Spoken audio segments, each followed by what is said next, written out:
نبی کریم صلی اللہ علیہ وسلم نے فرمایا علی کا کام قیامت والے دن کہاں ہوگا؟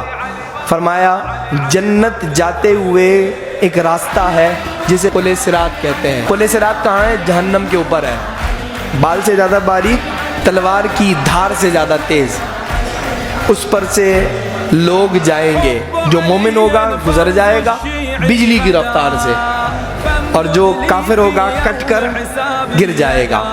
حضور نے فرمایا علی پل صراط سے پہلے کھڑے ہوں گے، اور لوگوں کے یوں سمجھیں کہ میں صرف سمجھانے کے لیے کہہ رہا ہوں، پاسپورٹ چیک کریں گے، پاسپورٹ چیک کریں گے، ان کے پاس جو جواز ہوگا نا وہ چیک کریں گے، اجازت نامہ اس کو چیک کریں گے، اور اس پر اپنی مہر لگائیں گے۔